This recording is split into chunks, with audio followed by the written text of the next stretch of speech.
Nós vamos conversar hoje sobre um dos temas que constitui uma das principais decisões que as partes no contrato têm que tomar quando resolvem ter sua disputa resolvida por arbitragem.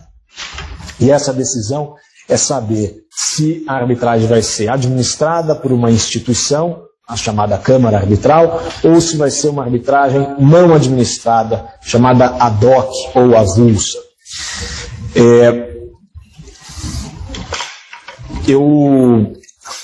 Como havia dito, então, vamos deixar as perguntas para o fim. Eu pretendo não tomar muito tempo de vocês com a exposição desse tema, que é muito relevante, mas não requer muito tempo. Bom, e o que é, então, a arbitragem institucional em oposição à arbitragem ad hoc? Na arbitragem institucional, a disputa, o processo arbitral é gerenciado, é administrado por uma instituição, a chamada Câmara de Arbitragem, que não decide o mérito da causa, ela não julga o conflito, ela simplesmente administra o procedimento. Mal comparando, mas para visualizar melhor o trabalho desempenhado por uma Câmara Arbitral, ele é parecido com aquele desempenhado por gabinetes e cartórios judiciais. Já a arbitragem ad hoc é feita de modo completamente alheio a qualquer atividade exercida por uma instituição de arbitragem. O caso é administrado, o processo é gerenciado diretamente pelos árbitros e pelas partes. As principais câmaras arbitrais, tanto no Brasil quanto no exterior, podem administrar arbitragens em qualquer lugar do Brasil, mesmo fora do Brasil, e atos do processo arbitral, reuniões, audiências, podem ser praticados em qualquer lugar também, não necessariamente no lugar que é a sede da arbitragem, nem sede da própria Câmara Arbitral. Quer dizer, uma Câmara Arbitral, por exemplo, que está situada no Rio de Janeiro ou em Brasília, não significa que todos os atos da arbitragem precisam ser praticados lá. Eles podem ser praticados em outro lugar e a Câmara administra a arbitragem mesmo assim. Obviamente que esse é um serviço prestado por essas instituições. E para isso elas cobram uma taxa, elas cobram um preço das partes. Esse preço é fixado numa proporção do valor da disputa, normalmente, ou segundo um percentual, ou um valor absoluto dividido em faixas conforme o valor da controvérsia. Justamente porque as câmaras cobram uma taxa para prestar esse serviço, o principal objetivo das partes quando optam por uma arbitragem ad hoc, por uma arbitragem não administrada, é economizar. Ou uma outra situação que leva as partes a escolherem a arbitragem ad hoc é quando elas não chegam a um acordo sobre qual vai ser a instituição administradora daquela arbitragem. Nesse caso, a solução para o impasse é ter uma arbitragem não administrada por nenhuma Câmara, a arbitragem ad hoc. Mas essa não é a melhor forma de se escolher, acaba sendo uma escolha negativa, né, para resolver um impasse. O ideal é se optar conscientemente, porque é o melhor para aquela situação, para aquelas partes, por ter uma arbitragem ad hoc. Agora, escolher uma arbitragem ad hoc é como ir tirando os opcionais de um carro. Precisa ver se a diminuição das utilidades compensa a redução do preço. E quais são essas vantagens? Ambas as formas de se arbitrar uma disputa têm vantagens e desvantagens comparativas. Quais são as vantagens de se optar por uma arbitragem administrada por uma Câmara? Eu queria falar com vocês aqui de 9 dessas vantagens, que eu considero as principais. Em primeiro lugar, as câmaras oferecem, normalmente, infraestrutura, instalações adequadas para a organização e realização de audiências e reuniões no processo. Salas de audiências, salas de reuniões, uma recepção, equipamento de som, equipamento de vídeo, equipamento para projeção, salas para acolhimento das testemunhas numa audiência de instrução, serviços, pode providenciar serviços de tradução, intérpretes, estenotipia e assim por diante, até o cafezinho. Essas câmaras normalmente contam com uma secretaria, quer dizer, pessoas que conhecem de arbitragem, conhecem um pouco de administração de processos e, portanto, têm competência para prestar parte desse serviço também. Essa secretaria, e aí a segunda vantagem das arbitragens institucionais, ela é a responsável pela reunião, pela organização e pela transmissão dos documentos do caso, que é muito importante. Se você não tiver uma instituição para fazer isso, as partes ou os árbitros vão ficar com toda essa responsabilidade. A secretaria também controla as comunicações, ela pode intermediar as comunicações entre as partes e os árbitros, seja das decisões, seja das petições, pedidos, e etc. Ela pode fazer tanto a intermediação quanto a própria transmissão dessas comunicações. Ela também controla a própria fluência do procedimento, ela ajuda a dar impulso para o processo, controlando o cumprimento de prazos, seja os prazos previstos no regulamento de arbitragem, seja os prazos previstos na lei de arbitragem ou no próprio termo de arbitragem, quer dizer, aqueles prazos fixados pelas próprias partes. Como vocês sabem, a lei fixa poucos prazos relacionados ao processo arbitral. A maior parte dos prazos, por exemplo, para a apresentação de alegações, fica a critério dos árbitros e das partes dentro de cada processo. A Câmara pode ajudar a controlar o cumprimento desses prazos também. A quarta vantagem, aí já saindo da secretaria e olhando para a instituição como um todo, as câmaras normalmente elas têm modelos de cláusulas arbitrais para hipóteses diferentes que são testadas e aprovadas e podem ser usadas, portanto, para as partes nos seus próprios contratos. E elas têm minutas de documentos que podem ser usados nas arbitragens. Especialmente o termo de arbitragem, por exemplo. Um documento importantíssimo dentro do processo arbitral, e as câmaras têm lá, normalmente, uma minuta já de termo que no início da arbitragem elas enviam para os árbitros e para as partes para que eles preencham e adaptem às circunstâncias do caso concreto. Uma outra utilidade das câmaras arbitrais é a lista de árbitros, que várias delas têm como sugestão ou, em alguns casos, como o limite dentro do qual as partes podem escolher, os árbitros escolhidos pelas partes podem escolher o presidente do tribunal arbitral. Então essas listas têm tanto um papel sugestivo, no mais das vezes, quanto, em algumas situações, é só dela que pode ser escolhido, por exemplo, o presidente do tribunal arbitral. Uma outra utilidade fundamental das câmaras arbitrais é o poder, a competência para nomear árbitros no caso de omissão ou divergência entre as partes. Vocês sabem, normalmente, se as partes optam por um tribunal arbitral, cada uma delas escolhe um coárbitro. Se alguma delas se omitir na indicação desse coárbitro, as câmaras têm mecanismos nos seus regulamentos para que se supra essa omissão. Normalmente o presidente da Câmara vai nomear um árbitro em substituição àquela parte que deixou de indicar.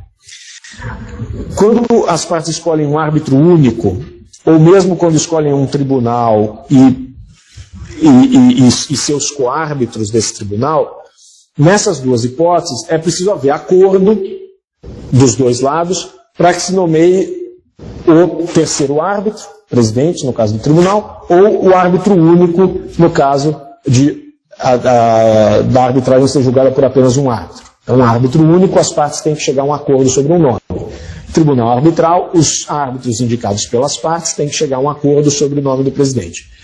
Se há divergência nisso, a instituição arbitral também intervém e nomeia esse árbitro no lugar delas. Uma terceira hipótese em que ele pode fazer isso é caso em um dos polos da disputa, qualquer dos polos da disputa, tenha mais de uma parte, ou seja, mais de uma parte como autora, ou mais de uma parte como ré. Nesse caso, elas, no mesmo polo, têm que chegar a um acordo sobre a indicação do seu coárbitro. Se elas não chegam, o presidente também pode intervir e nomear no lugar delas. Uma quarta situação em que ele pode intervir para nomear um árbitro é na hipótese de renúncia ou, por qualquer razão, caso seja necessária, a substituição de um árbitro já indicado. Bom,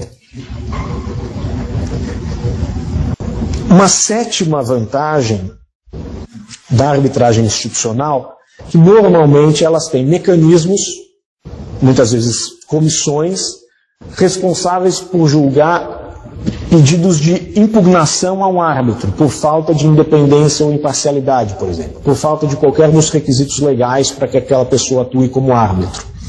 As câmaras têm comissões, às vezes o próprio presidente, às vezes o presidente cria uma comissão, às vezes existe uma chamada corte de arbitragem para julgar essas impugnações, que funciona para resolver a disputa sobre a ausência de imparcialidade e independência de algum dos árbitros.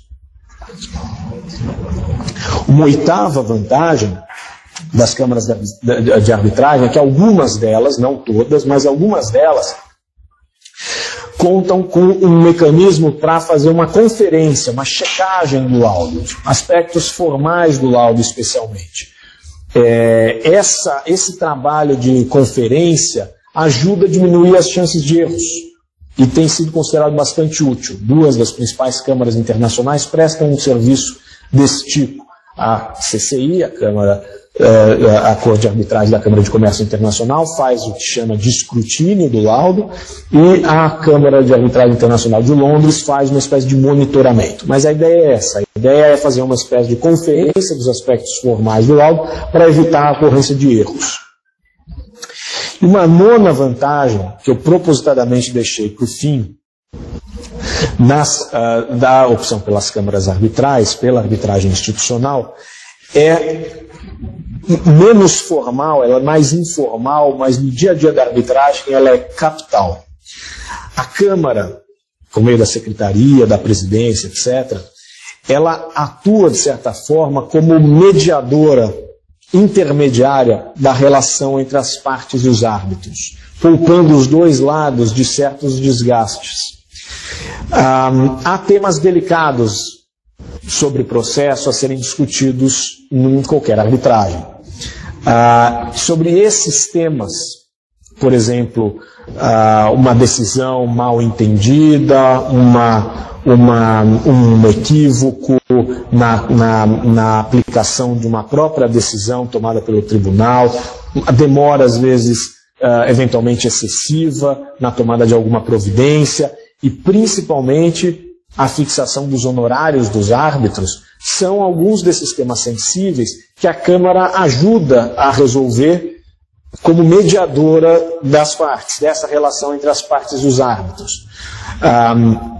Numa arbitragem ad hoc, numa arbitragem não institucional, as próprias partes vão ter que conversar com os árbitros diretamente, sem intermediários, sobre qual vai ser o valor do serviço prestado por eles, quanto vai ser, afinal de contas, o valor dos honorários dos árbitros. É um tema delicado, até porque você vai discutir a remuneração da pessoa que vai ser responsável por julgar a sua causa. Então essa, na minha opinião, é uma função informal, de certa forma, mas extremamente relevante, desempenhada pelas câmaras. Bom, são várias vantagens em se ter uma arbitragem institucional. Agora, isso não quer dizer que a arbitragem ad hoc não tenha suas vantagens. E eu queria falar agora um pouco para vocês, justamente para a gente poder comparar as duas modalidades de arbitragem, sobre a arbitragem ad hoc. A primeira e principal vantagem da arbitragem ad hoc, como eu adiantei, é economizar.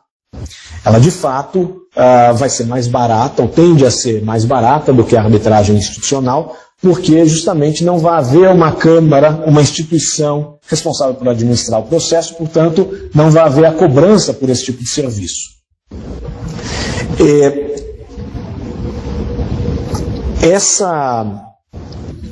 O que representa essa economia?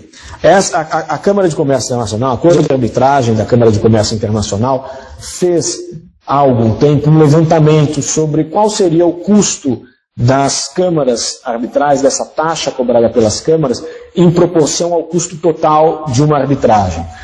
E o resultado a que esse levantamento chegou foi de que o custo de uma câmara arbitral responde por 2% do custo de uma arbitragem, quer dizer, seria muito pouco. Agora, esse levantamento foi feito em arbitragens internacionais. Provavelmente a economia com uma arbitragem ad hoc no Brasil, numa arbitragem doméstica, é um pouco maior, porque o percentual das taxas das câmaras no total do custo de uma arbitragem doméstica brasileira deve ser um pouco maior, porque o custo total de uma arbitragem exclusivamente doméstica tende a ser menor do que o de uma arbitragem internacional. Eu diria, a gente pode imaginar que esse custo deva ficar em torno de 10%, não de 2%. Provavelmente está mais próximo de 10% do que de 2%. Então essa é a primeira vantagem da opção pela arbitragem ad hoc, sem dúvida nenhuma. A segunda vantagem é que, justamente porque você não vai optar por uma arbitragem institucional, uma arbitragem de uma Câmara, você não vai ter a sua arbitragem administrada conforme o regulamento de arbitragem de uma Câmara arbitral. As câmaras arbitrais, todas têm um regulamento que são as regras de processo, por assim dizer, segundo as quais o seu processo arbitral vai ser conduzido. Prevê regras básicas sobre postulação, quer dizer, oferecimento de alegações, oferecimento de impugnações, o modo de nomeação de árbitros, a produção, os meios para a produção de provas, o prazo para a prolação de sentença arbitral e assim por diante. Na arbitragem ad hoc, você não vai indicar uma câmara arbitral, portanto você não precisa indicar um regulamento de arbitragem de uma dessas câmaras para regular o seu processo. Isso significa que na arbitragem ad hoc você tem a máxima liberdade possível para ter um procedimento arbitral segundo a sua própria vontade, segundo o seu próprio interesse, o interesse das partes, que tem então essa máxima liberdade para escolher as regras de processo que vão ser aplicáveis ao seu procedimento arbitral. Obviamente, sempre observadas as normas de ordem pública da lei aplicável, quer dizer, as regras de ordem pública da nossa lei de arbitragem, no caso de uma arbitragem brasileira, não são disponíveis pelas partes. Mas a nossa lei, de todo modo, só tem um arranjo processual mínimo para arbitragem. Como vocês sabem, prevê lá os requisitos da convenção de arbitragem, seja a cláusula, seja o compromisso, os critérios para se medir a independência e imparcialidade dos árbitros, quer dizer, se eles não atenderem se a eles se aplicar qualquer das causas de impedimento ou suspeição do juiz, eles não podem atuar, as próprias hipóteses de nulidade de uma sentença arbitral, do artigo 32 da lei de arbitragem, tudo isso são normas de ordem pública que as partes não podem dispor em contrário na sua convenção de arbitragem sobre uma arbitragem brasileira. Para além disso, elas podem dispor livremente. E a arbitragem ad hoc, como não há um regulamento de arbitragem, para além da nossa própria lei, a arbitragem ad hoc dá a máxima oportunidade para que elas ditem as regras de processo que vão ser aplicadas naquele caso. Elas podem optar tanto por criar as próprias regras na convenção de arbitragem, como por deixar que as regras sejam criadas no momento em que a arbitragem começar, por elas próprias ou pelos árbitros. Tá bem? Agora, o mais frequente nas arbitragens ad hoc não é que as partes façam isso. O mais frequente é que elas escolham já na convenção de arbitragem um regulamento específico, um regulamento montado, criado para arbitragens ad hoc. E há regulamentos assim. O mais conhecido deles é o regulamento de arbitragem da Comissão da ONU sobre Direito do Comércio Internacional, a chamada UNCITRAL. Um outro regulamento de arbitragem ad hoc bastante conhecido é o do Instituto Internacional para a Prevenção e Resolução de Conflitos, o CPR. Esses dois regulamentos são acessíveis, gratuitos, estão disponíveis na internet, nos sites dessas duas instituições. São dois dos regulamentos mais usados quando as partes optam por uma arbitragem ad hoc. E aqui duas recomendações importantes a esse respeito, da escolha por um regulamento na arbitragem ad hoc. Em primeiro lugar, não é recomendável se indicar o regulamento de uma câmara arbitral para uma arbitragem ad hoc. Quer dizer que a arbitragem vai ser administrada pelos árbitros segundo as regras de uma determinada Câmara. Quer dizer, não vai haver uma arbitragem administrada pela Câmara, mas uma arbitragem ad hoc, administrada pelos próprios árbitros e pelas partes, mas as regras aplicáveis para essa arbitragem ad hoc vão ser as regras de uma Câmara arbitral. Não é recomendável, a gente vê isso de vez em quando, não é recomendável fazer isso. Por quê? Normalmente os regulamentos das câmaras têm várias referências à própria Câmara, a funções exercidas por órgãos da própria Câmara.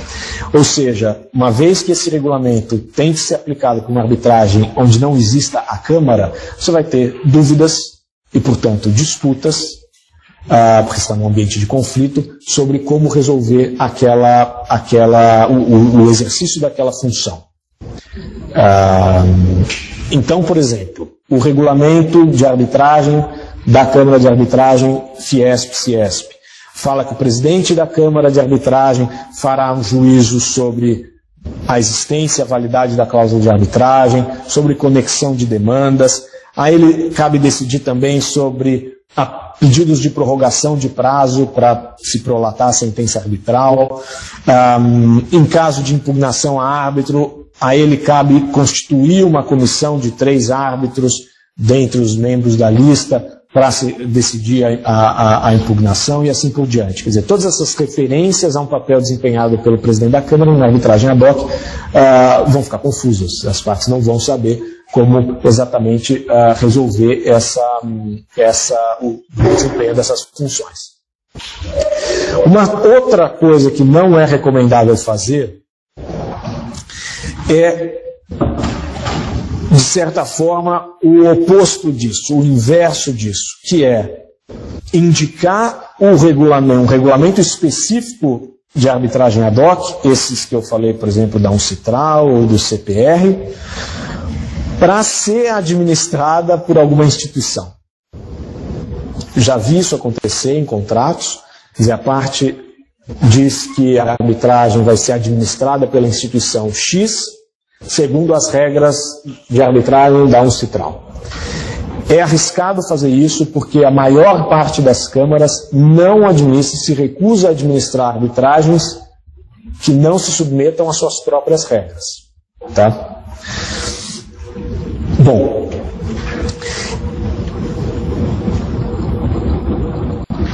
fazendo-se a opção por arbitragem ad hoc, é importantíssimo indicar já na convenção, quer dizer, na cláusula de arbitragem ou no compromisso arbitral, um terceiro neutro para fazer a indicação, a nomeação dos árbitros, caso alguma das partes deixe de nomear seu árbitro ou haja divergência sobre a nomeação do terceiro árbitro, do árbitro único.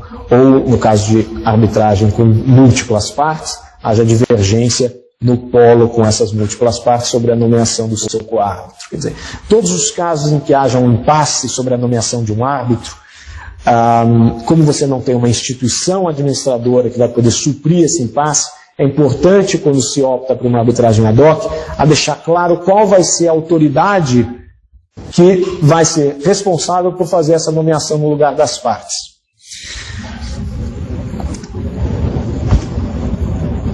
Essa mesma autoridade normalmente vai ser responsável também por julgar eventuais impugnações a árbitros. No regime das regras de arbitragem da UNCITRAL, sobre os quais eu falei agora há pouco, as partes, as regras prevêem que as partes podem indicar o secretário-geral da Corte Permanente de Arbitragem como autoridade para nomear esse terceiro neutro que vai fazer as indicações. As partes podem indicar o secretário-geral como o terceiro neutro que vai fazer as próprias indicações. Se elas não chegarem não fizerem essa nomeação e não chegarem a um acordo sobre quem vai ser o terceiro neutro, a autoridade nomeadora, aí sim o secretário-geral da Corte Permanente de Arbitragem faz a indicação desse terceiro neutro. Artigo 6º do Regulamento da Uncitral. Nas regras do CPR, disponíveis na internet, como eu disse, se as partes não concordarem em quem vai ser o terceiro neutro, o terceiro que vai fazer essa indicação, o próprio CPR faz a indicação, vai atuar como autoridade nomeadora do árbitro. Tá? Agora, outras instituições também podem atuar como autoridade nomeadora. Um exemplo internacional é o do Centro Internacional para a Resolução de Disputas, o ICDR, sediado nos Estados Unidos, e no Brasil a gente tem pelo menos duas instituições que podem atuar só como autoridades nomeadoras.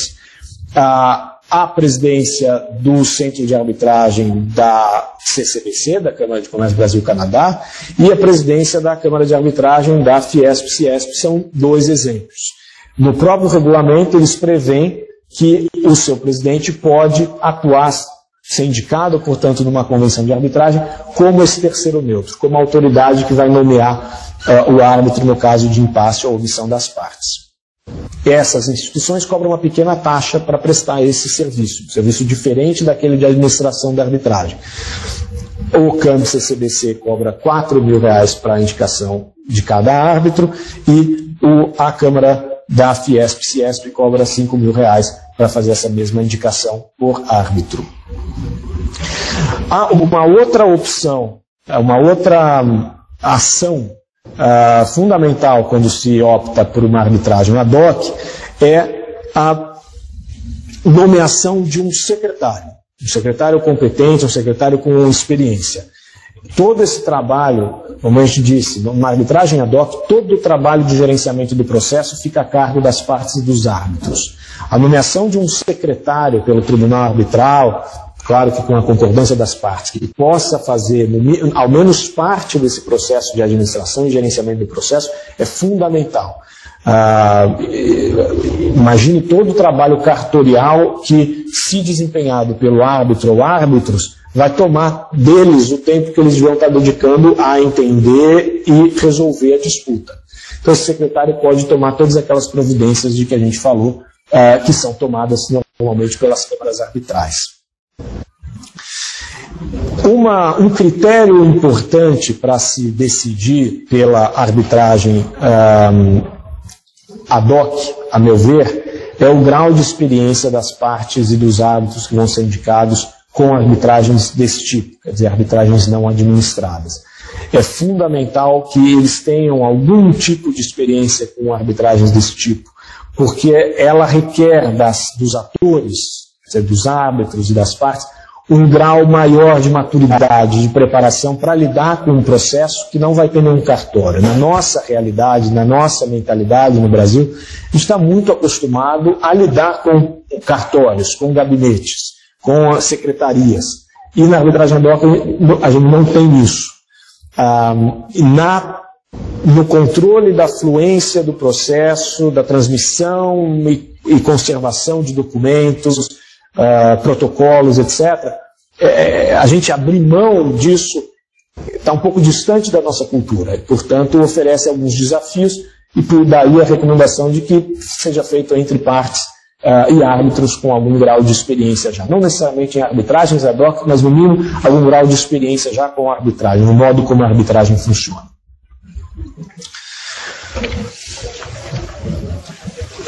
Existe um levantamento, e aqui eu já vou caminhando para o fim da nossa exposição. Existe um levantamento feito em 2008 pela PricewaterhouseCoopers, em conjunto com a Universidade de Queen Mary, na Inglaterra, sobre o número de arbitragens institucionais em relação a arbitragens ad hoc dentre as arbitragens internacionais. Esse levantamento mostrou que 86% das arbitragens internacionais eram institucionais, quer dizer, eram administradas por uma Câmara, enquanto que só os 14% restantes eram arbitragens internacionais ad hoc, não administradas. Quer dizer, isso indica uma forte preferência no ambiente internacional, pelo menos. A gente não tem nenhum levantamento do tipo no Brasil, mas esse levantamento indica uma forte preferência por arbitragens institucionais. Quer dizer, a comunidade arbitral internacional tem considerado que vale o preço a arbitragem, se fazer uma arbitragem administrada. A esmagadora maioria tem sido administrada, e eu imagino, pela minha experiência, pelo que a gente acompanha, seja como advogado, seja como vice-presidente do Comitê Brasileiro de Arbitragem, que esse número seja próximo da realidade brasileira também. A maior parte, a esmagadora maioria das arbitragens brasileiras domésticas são também administradas, o que é indicativo de que têm sido consideradas vantajosas aí por quem desenha os contratos e as convenções de arbitragem. Tudo isso para lhes dizer o seguinte, em essência: a arbitragem institucional e a arbitragem ad hoc são dois modos diferentes de se fazer arbitragem, de se prestar esse serviço ou de se ter esse serviço para o seu cliente. E esses dois modos têm suas vantagens e desvantagens comparativas. Sobre elas é que a gente conversou aqui hoje. O importante para a tomada de decisão é que as partes tenham a consciência dessas vantagens e desvantagens comparativas, para que tomem uma decisão clara, manifestem a decisão de forma clara e façam um juízo refletido sobre qual é o modelo de arbitragem melhor para o seu contrato, para o seu caso, e reflitam isso, como eu disse, de modo claro no seu contrato. Esse é o aspecto capital. Tá bem? Bom, com isso, enfim, abro a oportunidade para que vocês façam alguma pergunta sobre esse tema, a gente possa discutir algum aspecto que tenha despertado a atenção de vocês ou a dúvida de vocês. Fiquem à vontade. Pois não? Em relação ao percentual da redução do custo entre a institucional e a ad hoc, porque talvez a gente pudesse aí a pergunta se nesses os que optam pelos 20%, se realmente seriam opiniões menores ou assuntos mais rapidamente, se teria alguma correlação no tamanho das empresas ou o valor do conflito.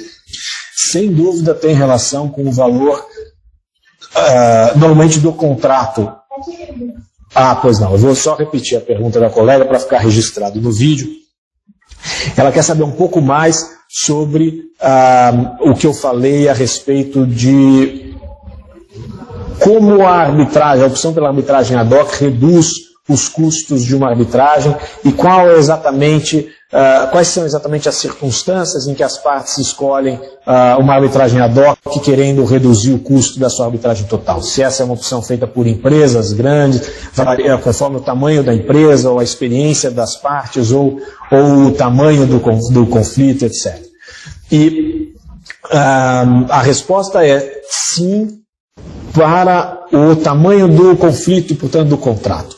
Normalmente, essa opção é feita no momento de redação da cláusula arbitral, ou seja, no momento de redação do contrato, e eu acho que ela tem pouca relação, essa opção tem ou deveria ter pouca relação com o tamanho da empresa, e sim uma relação com o tamanho da disputa, o tamanho do valor do contrato. Em contratos menores, que por alguma razão as partes entendem que seja conveniente levar para a arbitragem,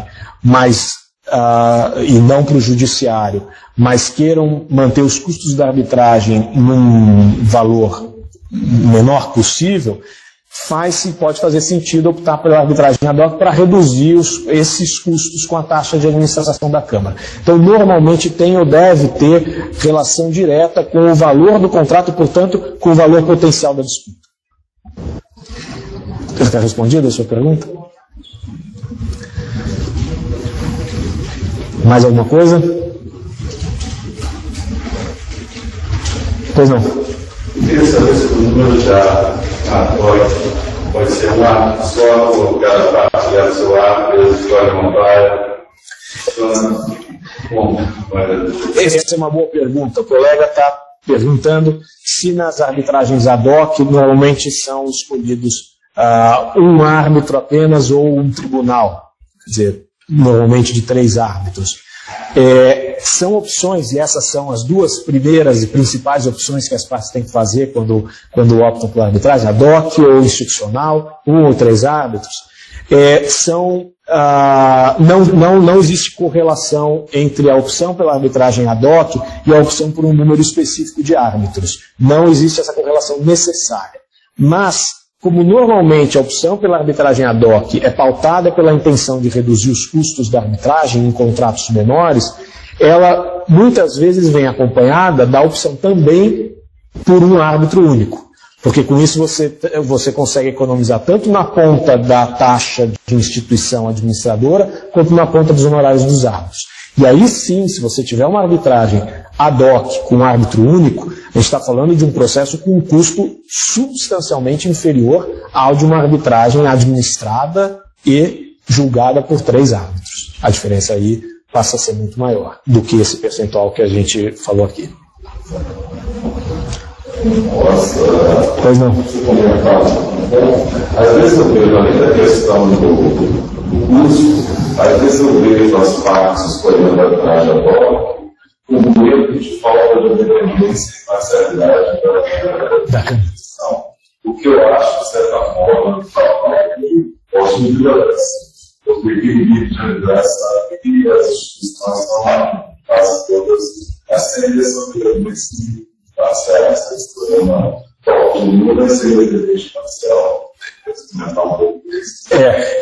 Esse comentário, Joaquim, é muito importante. Quer dizer, ele diz que vê por vezes as partes cogitando ou decidindo optar pela arbitragem ad hoc por algum tipo de desconfiança no papel que a instituição arbitral vai desempenhar naquele caso. E certamente essa não é uma boa razão para se optar pela arbitragem ad hoc, por algumas razões. A primeira delas é de que, ainda que você tenha alguma desconfiança numa instituição, existe um cardápio enorme de instituições arbitrais e certamente dentre elas você deve encontrar alguma em que você confie. No nosso mercado brasileiro, há inúmeras delas.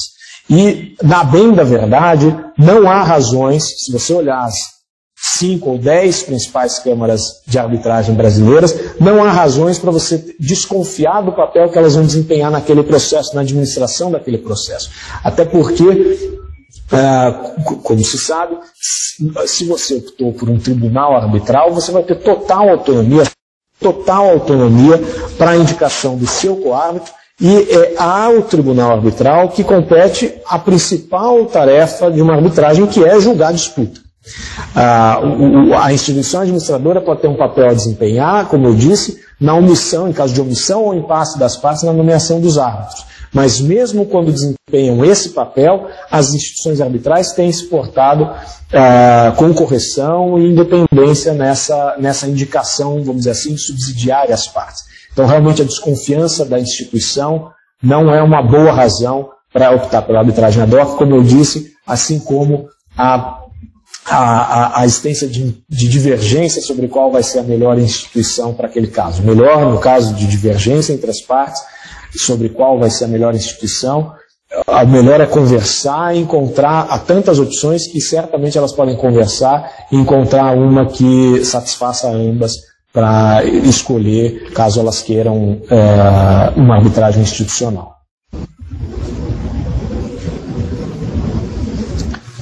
Mais algum ponto? Tá bem. Então, com isso, a gente não tem como tomar perguntas remotas, eu imagino. Eu agradeço mais uma vez ao convite, agradeço a atenção de todos aqui e que estamos acompanhando por vídeo para falar sobre esse tema. Muito obrigado e boa noite a todos.